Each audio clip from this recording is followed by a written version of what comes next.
Hello there. In the meantime, you may have seen me already. My name is Almut Hinze. Welcome to the final session of our introductory course on Avestan.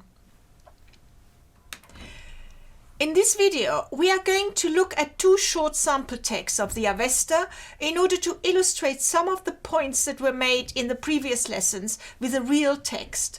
The texts I have chosen are two stanzas from the Gothic hymn Yasna 44 and a verse from the Yasna Haptaŋhāiti. So two Old Avestan texts, but of two different textual genres. Yasna 44 is one of the best-known hymns of the Gathas. It is sometimes referred to as cosmological hymn because there are several stanzas that ask questions about where phenomena we find in nature and in human life come from. The hymn consists of 20 stanzas. With the exception of the last stanza, each of them is introduced by the sentence Tat swa persa erishmoi voucha ahura. That means, I ask you this, tell me truly, O Lord. The stylistic device of anaphora thus characterizes the composition of this hymn. That means the repetition of this line at the beginning of each hymn. Stylistically, the hymn is couched in the situation of a conversation between a person, the I, and his god, Ahura Mazda. No answers are given to the questions which are being asked, but since the questions are rhetorical, the answer is implied. It is always Ahura Mazda who has ordered the cosmos. Now let us look at the first stanza, which we are going to discuss. This is Yasna 44:3, and you can see it here on the slide. You can see it in transliteration of the text as we find it in the manuscripts, and here you have a phonemic interpretation of the text as we read it in the manuscript, keeping in mind that what we read in the manuscripts is sound, not meaning, whereas here we have a phonemic interpretation of that sound. And here, obviously, that's the translation. So if you allow me to read it, what it might sound in its Avestan, as we read it in the manuscript, it would sound something like Tat swa persa ershmoi voucha ahura kasna zasa pta ashahya pauruyo kasna chweng sramcha dad advanam kya ma uchshieti nervsaiti swat Ta cheat Mazda Vasmi Anyacha Vidye. This I ask you, tell me truly, O Lord, who is the primordial father of order by begetting? Who has established the path of the sun and the stars? Who is it by whom the moon not only waxes but also wanes? I wish to know this and other things, O wise one. Now this is, what I've just read is the text as it appears in the manuscripts. You can see on the right-hand side of this slide the phonemic interpretation of that text as it appears in the manuscripts. And you can also see that there is a gap in the middle of a line, and that is the caesura. The meter of this stanza is 4 + 7 syllables. And you may also have noticed that some of the words are pronounced as if they're with a slur in them. And this included the words chweng and strömcha, and also the word maa, which I read disyllabic. And if we read them in this way, we do get the regular meaning. So kasna chweng, 4 syllables. And then strömcha, we need to read with 3 syllables. Strömcha dad at va nem, to get 7 syllables. And then the next line, kya ma uchshieti nervsaiti swat, so 4 + 7 syllables. And this is how the meter works. Syllable counting with a caesura after a fixed number of syllables, in this case after 4 syllables. Now just let me read the translation of this. This I ask you, tell me truly, O Lord, who is the primordial father of order by begetting? Who has established the path of the sun and the stars? Who is it by whom the moon not only waxeth but also wanes? I wish to know this and other things, O wise one. I must add here a word of caution. The translation is as tentative as is the phonological interpretation. All that's really certain is what we actually read in the manuscripts, and even that is given here on the left-hand side, this rather odd-looking text. That is what we read in the manuscripts here, also in a sort of normalized, standardized representation. The readings of the manuscripts are even much more varying. So then let us look at a few words of particular interest in this stanza. The word spelled paurio in the first line, that's this one here, is in the Avestan script here, incorporates several phonetic features which are phonologically irrelevant.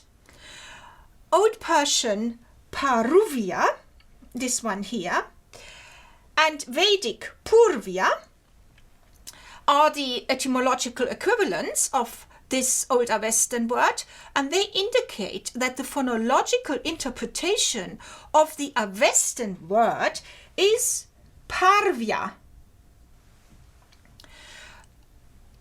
or parvia with Siever's law. The phonetic processes which affected this form were first U epenthesis, producing Old Avestan paurvia, this form here, paurvia, with U epenthesis. This one here, paurvia. You see, the U which precedes the R is epenthetic. It is anticipated from the word which follows the R. So this would have been the Old Avestan form, something like paurvia. Now, and this is more or less the underlying form which we read in the Older Avesta, and that's how this word has been interpreted phonologically in the phonological interpretation section of this stanza. Now, in Young Avestan, we have a sound change which affected this word, and this is a specifically Young Avestan sound change of rvi to uri. We have the sound sequence rvi in our word here. This is rvi, the u being phonologically irrelevant, and that means that our parvia became Young Avestan pauria. That means the w after the r jumped forward and disappeared after the r. And this then produced a form where we have an I following r. And that triggered off I epenthesis, or if you like, palatalization of the r in phonetic terms. So the outcome of all of this is then our Younger Avestan form, pauiria.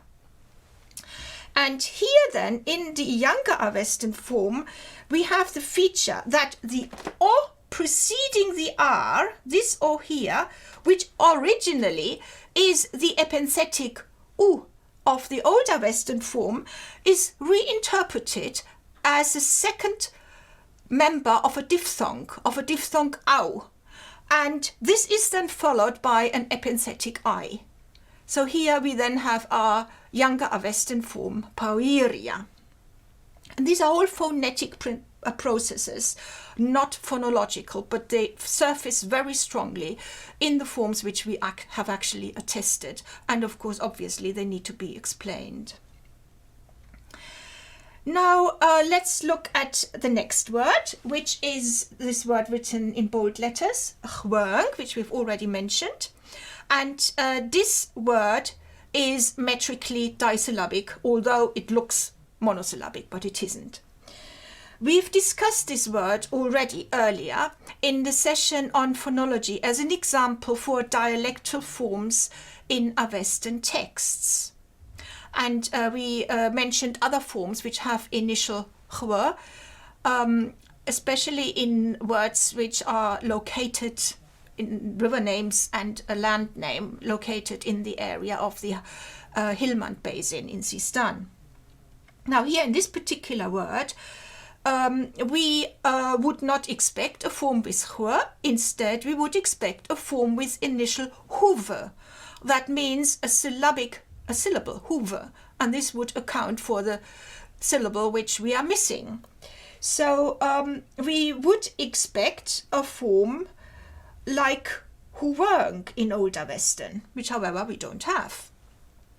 However, that such a form really existed is demonstrated by the Young Avestan form hu. We have in Young Avestan a form which I'm now going to write here, hu, which is the genitive singular of the word for sun, means of the sun. And this form hu goes back to an earlier huwe, pre-Young Avestan, if you like, huwe. This then becomes huvu and then ends up as hu in Young Avestan. And this huwe in turn is the descends directly from our postulated Old Avestan form hvang. So indirectly, the Younger Avestan form hu demonstrates that a form hvang must have existed, but we don't have it. Instead, we have this form with the unexpected hw. So here, the hw is a dialectal feature which entered the pronunciation of the Older Avesta only. And this form hvang is attested 3 times in the Gathas, always metrically disyllabic and consistently in this form. The meter is also gives us also a hint for the disyllabic value of the nominative singular ma, the nominative singular of the word for the moon. And this on the surface again looks like a monosyllabic form, but it isn't. The disyllabic metrical value is here only explicable with reference to the intervocalic laryngeal, which must have been present at the time when this text was composed. Obviously, the word for the moon is derived from the verbal root ma, which is M, Indo-European M, E, and the first laryngeal, to measure, and that is extended with the suffix Indo-Iranian, s in Indo-European, and there was then an intervocalic laryngeal in the nominative singular, something like this, in Old Iranian, Avestan, ma'ah, for the nominative singular. The laryngeal must still have been realized as a distinct sound in order to prevent the merger of the 2 vowels ah, which would otherwise have been adjacent, and the merger of these 2 vowels ah into one long a is just natural. So there must have been something which blocked this merger, and that is the laryngeal, which we can make responsible for this. So here I've represented this consonant, this glottal consonant between the 2 vowels are with the sign for the glottal stop, this sort of question mark sign. Now the last word of this stanza which I would like to comment on is the form vidue, This is an infinitive. It's metrically disyllabic. And we have a parallel formation for this sort of infinitive in the Gothic form da voi here. And that looks on the surface as if it is a suffix vi attached directly to the verbal root. Now, Avestan infinitives are normally case forms. Usually they are datives, and they are derived not from verbal roots but from a verbal noun. And usually they have a verbal meaning, so they denote an action. But the formant vi is not found anywhere else, either in Avestan or in other Indo-European languages. We would therefore much more like an analysis in which here the ending I, the dative ending I, is attached to a U stem. And this is what Jeremy Rao has proposed. He suggests that these infinitives, in fact, derive from stems vidu and dahu extended by the dative ending I. And these stems would denote the act of knowing and the act of giving. So much on this stanza. Then let's have a look at the next stanza. This is Yasna 44:4. So as before, I would like to read it, keeping in mind that the meter is, as in the previous stanza, 4 plus 7 syllables. So we read here. Tatsva persa ershmoi vaucha ahura. Kasna derta zomcha ade naboscha. Abapastoish ke apu urvaroscha. Ke vatai dwan mai biascha yaukt asu.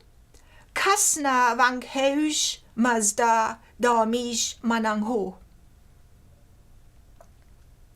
And translation would be something like, this I ask you, tell me truly, O Lord, who upholds the earth below and the clouds from falling down? Who upholds the waters and the plants? Who yokes the swift teams to the wind and the clouds? Who is the creator of good thought, O wise one? You have the phonological interpretation as before, again on the right. So let's look at a few of these words. In this stanza, there are all the words which I would like to talk on are in this line, which you have written here at the top. The first word is vatai.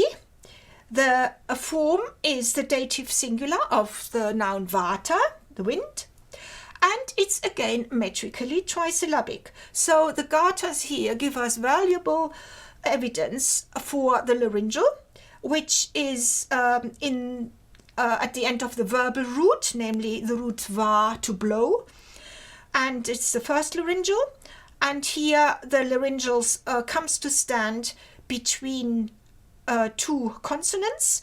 The consonant following the laryngeal being a vocalized N, which vocalizes to a in Indo-Iranian. And so we get the form va'ata. To be precise, I should have written this rather as a glottal stop. So here I was just trying to indicate this. It should be, of course, I've been slightly inconsistent here. It's the glottal stop, but the notation is a bit open to debate. It's certainly a consonant here, consonantal glottal stop, quite indistinct probably phonetically, which prevented the merger of the two vowels into one long A, and which forms the hiatus and is responsible for the trisyllabic metrical value of the word vatai, the dative singular. Then the next word I would like to comment on is the form yaukt. This is the third singular injunctive or aorist, root aorist of the root yuj, to yoke. here, this root here. And it's, however, not what we would expect. We would expect something like jaucht in Avestan, you see. Something jaucht. This is supposed to be an A, sorry. Jaucht. And which would be phonologically jaucht, from a preform jaucht. So the secondary ending attached to the full grade root. That would be a normal third singular injunctive of the root aorist, of this root. But we don't have this. Instead, we have this rather curious form, jaugd. So now what is this?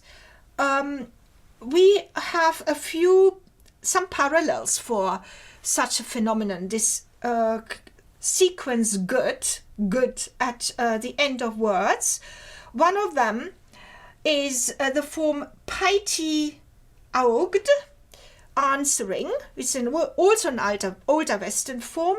And then we have also a Young Avestan form, berzi augd. These are both participles, apparently, and from the root auge, to speak. So also from a root that ends in a voiced stop, just like huge. Although here in auge, historically, that j goes back to a voiced aspirated stop. And whereas huge is just a normal unaspirated stop. So we cannot invoke Bartholomew's law here, whereas we could in the case of augd. Now, there are various theories about where this good comes from. Perhaps it's a Sandhi form. It seems to represent something phonetic. And the t is this implosive sound, which is articulated with the occlusion of the stop remaining unresolved. And this sound in Avestan occurs at word boundaries, almost always at the end of a word, but in a couple of instances also at the beginning of the word, where it's placed in front of another stop. Now here we have it after another stop, a voiced stop. And in the case of Jaugd and in the case of the Yasna 46.8 form, Paiti Jaugd, answering, and Berezi Jaugd, loudly spoken, the root ends here in a voiced stop, j or g, and here good might represent a Sandhi form. In our case here, it occurs before asu, before a word starting with a vowel. So is that a reflection of a Sandhi form? Perhaps. I don't have an answer, and I'm just mentioning what has been thought, and just to make things complete the picture here, we have got two more forms with a gut, and they are from roots ending in a voiceless stop, the root from a root, only one. Hutch to follow, which is of course an old Indo-European labio-vela, voiceless, seque, and it's found in these compounds ashish hagt and armaitish hagt, and this means accompanied by reward and accompanied by right-mindedness, and here a t is not expected at all. And this also occurs, the t or the gut sequence also occurs in the adverb paragd, which is from a nominal stem, parang. So here again, one wouldn't really expect the t. In fact, these forms ashish hagt and armaitish hagt, they refer to a neuter stem, so they are grammatically neuter forms, and it has been thought whether this is a neuter t attached to the end, to the root, but the form remains rather curious anyway. So it's a bit, they are still rather mysterious. Perhaps moving on to the next word, which is the word asu, swift. It's the accusative dual of the adjective asu, Greek okys, swift, and here it is combined with our form yaukt, the root yuj, to yoke. Now here this stanza offers a very nice instance of a phraseological agreement between Vedic and Avestan. The combination of asu, this dual form, which is the two swift ones, the two racers. These are the two horses, the racers which are being yoked. And that has a phraseological parallel in the Vedic language, where we have the expression, you nudge me, ashu, I am yoking the swift team. Literally, I am yoking the two swift ones, namely the two swift horses. And here, at this point, I would just like to refer you back to our very first lecture in this series. You may remember we talked about the horse and the chariot and the important role this animal and the chariot play in the imagery of the Vedic and the Avestan texts. So here we have this very important combination of the horse which is yoked to the chariot, and that would have been the chariot with a spoked wheel, which is very swift in battle and in chariot race. So with this image here, I would like to conclude our discussion of the gathas and would like to move on to our second and final sample text, which is a stanza from the Yasna Haptaŋhāiti.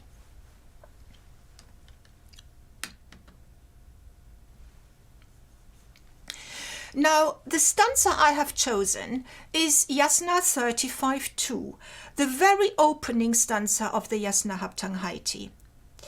This stanza is preceded by Yasna 35:1, but this stanza is in Young Avestan, and it is a stanza which intervenes between the last stanza of the Ahunavaiti Gatha, Yasna 34, and the beginning of the Yasna Haptaŋhāiti in Yasna 35:2. If you remember, when we were talking about the Avestan text in our introductory lecture, we mentioned how younger Avestan texts were introduced as buffers at key points in the composition of our Old Avestan texts. So here we have an example where Yasna 35:1 has this function. It's a buffer between the end of the gathas and the Yasna Haptaŋhāiti, which starts exactly at Yasna 35.2. So let us listen to this text.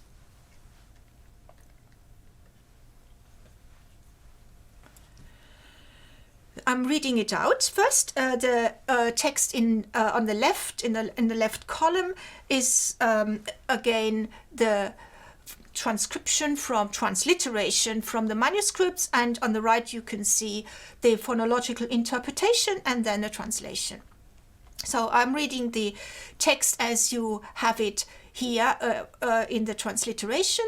Hu matanam, hu uchtanam, hu varshtanam, yadacha an yadacha, verizyamna namcha, vaverizana namcha, mahi aibi jaritaro, naistaro yasna vohunam mahi. And the translation of this is something like, of good thoughts, of good words, good deeds, both here and elsewhere, being done and having been done, we are welcomers, not revilers of such good things we are. Namely, of such good things is of good thoughts, good words, good deeds. And here you already have the implication of bad thoughts, bad words, bad deeds, which are rejected. Now then, let us look at this text, and I would like here to focus on the stylistic devices which are being employed in the composition of this text. The first stylistic device is that of alliteration, who, the first syllable of the first three words, opening words of the entire Yasna Haptaŋhāiti are these three words, hu matanam, huchtanam, hu vashtanam. And these three words then become something like the motto of the Zoroastrian religion. It's a triad which you find everywhere in Zoroastrian contexts even today. They denote the chief commitment of the followers of this religion. So this idea of good thoughts, good words, good deeds goes back right here to the Old Avestan, the Yasna Haptaŋhāiti in particular. And of course, the opposite, dush mata, dushurta, dushvarshta is implied, and that's rejected, as is done here in our stanza. The expression of the second line, yadacha, anyadacha, both here and elsewhere, is the stylistic device of argument and counter-argument, and it denotes the idea of totality in space. That means both here and anywhere else. And this expression is then followed by an expression of the totality in time, insofar as present and past are referred to. Being done now and having been done in the past. The future here is not mentioned. They refer to the present and the past deeds of those they are welcomers. Of course, thoughts, words, and deeds. And then the final two lines are constructed as a chiasmus with the verb mahi, we are. Here, mahi, we are, both at the beginning and at the end of the clause. They frame the entire clause, and there we have again almost a synonymous expression. Aibijartara is the welcomers, and naistar is from night star, from the root nid, to rebuke. And nai is a negative prefix here, either nai or night, which negates it. We are not blamers. So we are welcomers, we are not blamers. So again, an implicit reference to the bad ones, to dushmata, dushurta, dushvarshta, because those people who practice dushmata, dushurta, dushvarshta, they blame humata, hurta, huvarshta. They reject them. But here, these ones, the people who pronounce these words here of the Yasna, this verse from the Yasna Haptaŋhāiti, they are not such people, they are not such blamers. And they state that explicitly. Right at the center of this chiastic construction, which is framed by the verbal form mahi. And then this naistar is further then complemented by the expression yasana vahunam.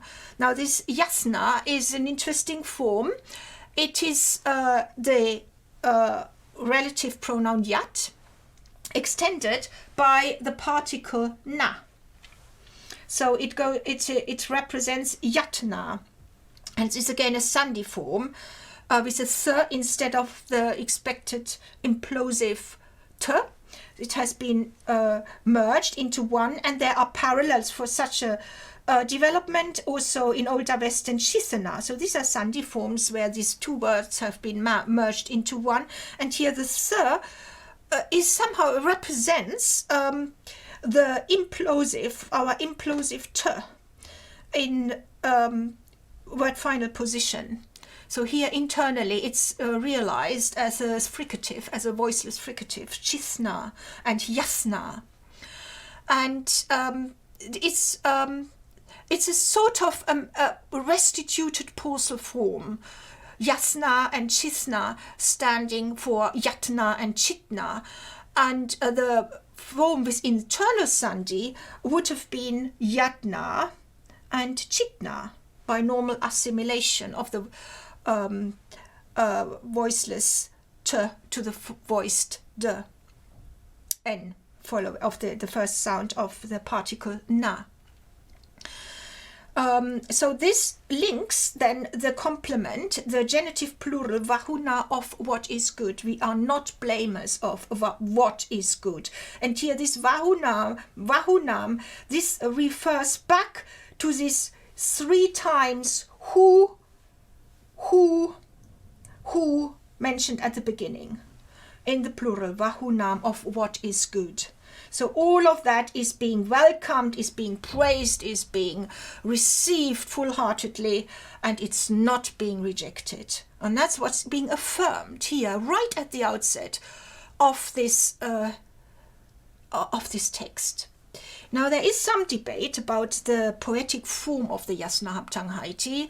In older literature it's being referred to as a prose text.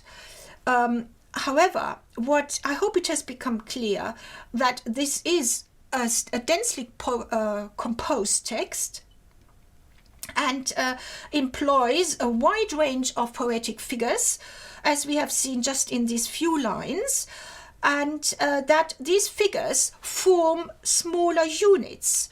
They don't form any units of the kind of the gathas, where we have fixed numbers of verse lines, fixed stanzas, which a fixed number of verse lines, and each verse line has a fixed number of syllables with a caesura at a determined place. Nothing like this here in the Yasna Haptaŋhāiti.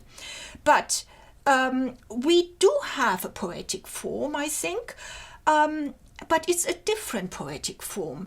It is an internally structured rhythm which we have here. We have little clauses which are organized and internally deeply structured.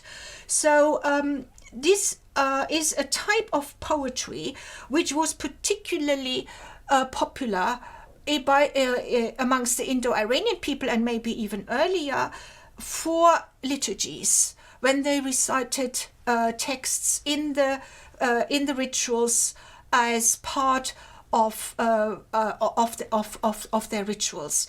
And Yasna Haptaŋhāiti has never been any doubt that the Yasna Haptaŋhāiti is a liturgy. It's actually quite a self-contained liturgy. It has a beginning and an end. It has a high point right in the middle in Yasna 38, where the waters are being praised. And it is a poetic form which has its parallels in other liturgical forms of Latin poetry, the Suo Vitalilia, for example, and other texts. But it's a different type of poetry. So in some ways, you can then say that the oldest Avestan texts which have survived, the older Avesta, attests to 2 very archaic forms of poetry.